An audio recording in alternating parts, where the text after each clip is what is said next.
Bonjour, je suis Olivia Favre, praticienne en hypnose sagesse et régressive et auteure de 4 livres, dont Faire la paix avec ses vies antérieures, coécrit avec Annette Courteil et édité aux éditions Exergue.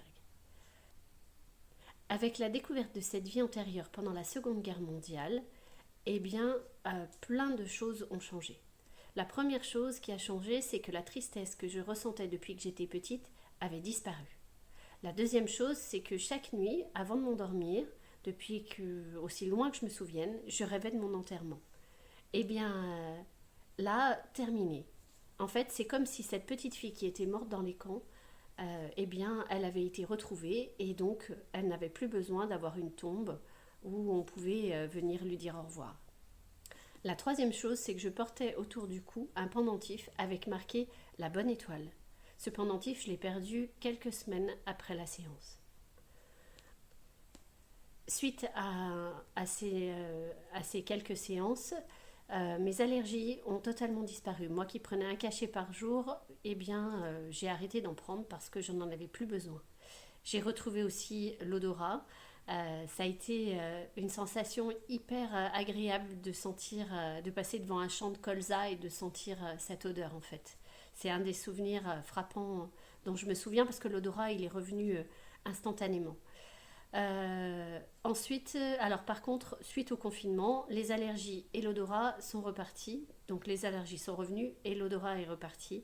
C'est comme si cet enfermement, mon inconscient s'en servait pour me dire attention, tu es en danger, tu risques d'être tué, donc il vaut mieux faire revenir les allergies, puisque les allergies, en fait, c'était le nez qui coule et le fait de faire couler le nez, ça voulait dire, aucun poison ne pourra te tuer parce que on va nettoyer ton nez à chaque fois.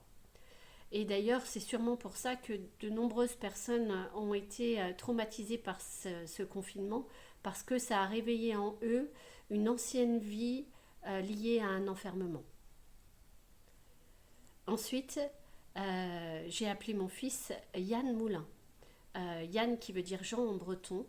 Donc j'ai appelé mon fils Jean Moulin. Et ça, bien avant de faire la séance. Et pour moi, c'était pas négociable en fait. Il devait s'appeler Yann comme pour rendre un hommage en fait à Jean Moulin qui lui avait résisté.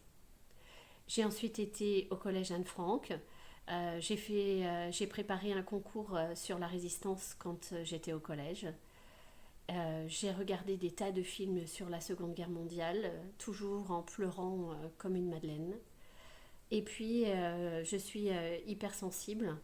Et dans les recherches qu'on a effectuées avec Annette pour le livre, on a remarqué que les personnes hypersensibles ont très souvent vécu soit la déportation, soit la torture. Et vous, est-ce que vous êtes hypersensible ? Prenez soin de vous.